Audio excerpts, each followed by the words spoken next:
Sylviane Henry, bonjour. Bonjour. Bienvenue au salon Mirempage du livre d'histoire locale de Mirepoix. Vous publiez Aucune terre ne sera mienne aux éditions Kern.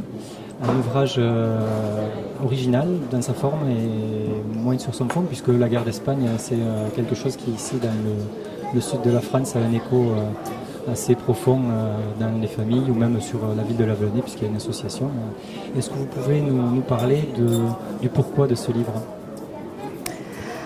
Alors c'est un livre que j'ai commencé à écrire en participant en fait à un atelier d'écriture et très vite c'est l'image d'un homme qui m'est venu et cet homme n'est pas n'importe qui pour moi puisqu'il s'agit de mon grand-père et sa vie a été encore plus romanesque que celle qui est écrite dans le livre puisque c'est un enfant qui dès l'âge de 5 ans a été placé au petit séminaire de Huesca en Espagne, en Aragon.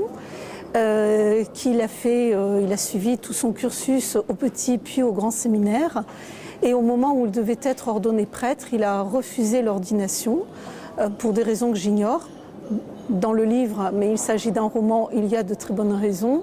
Et donc en 1936, dès le 18 juillet, il s'est rangé du côté des républicains espagnols pour défendre la République. C'est une histoire personnelle et un concours de circonstances d'écriture qui vous a mené sur ces chemins.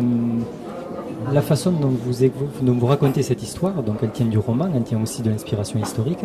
Est-ce que vous avez eu accès à des sources particulières ou alors est-ce que c'est votre imagination qui a guidé sur ce schéma narratif, comme on dit ?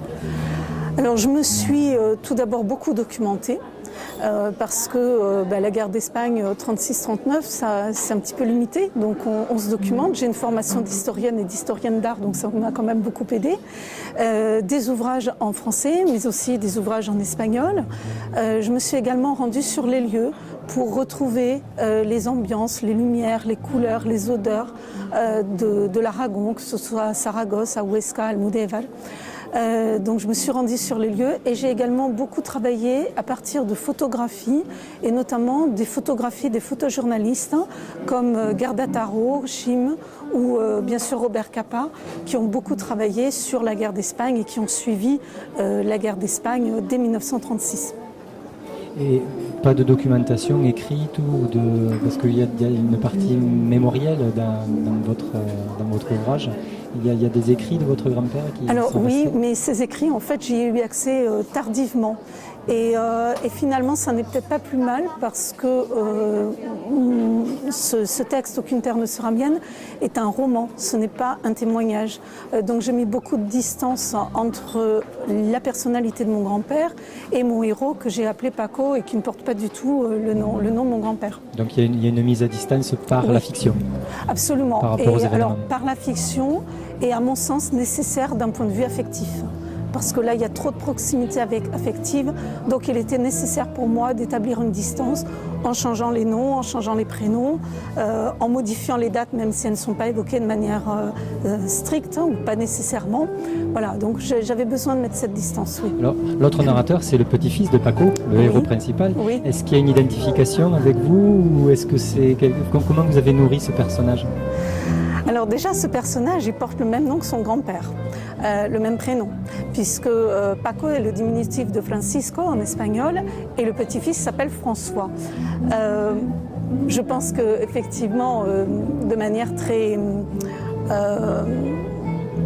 oui, je pense qu'il doit y avoir quand même une identification avec ce petit-fils. J'espère pas totalement parce que le petit-fils a trahi quand même son grand-père et j'ose espérer que ce n'est pas ce que j'ai fait dans le livre. Non, je ne pensais pas. Les lecteurs en seront juges. Une dernière question, justement sur la forme d'écriture du livre. On a vu, vous l'avez expliqué, il y a une recherche de votre part, il y a aussi une découverte, je vais dire presque un chemin initiatique mémoriel et historique. Et l'analogie, dans quelle mesure elle a nourri votre écriture romanesque ? Alors en fait, au début, dans le premier jet d'écriture, j'avais un double narrateur. J'avais le narrateur Paco qui raconte son histoire, qui la raconte à son petit-fils, puisqu'il lui a demandé des témoignages écrits, photographiques, pour tourner un film. Et puis mon deuxième narrateur était un narrateur omniscient, donc un narrateur qui aurait tout connu de l'histoire et même au-delà de ce que connaissent les personnages principaux. Et je me suis rendu compte que ça générait beaucoup de répétitions. Donc j'ai revu ce deuxième narrateur. Et en fait, la double narration consiste en texte qu'a écrit Paco au moment des événements, donc dans les années 20, dans les années 30, que j'ai intitulé dans le livre Mémoire.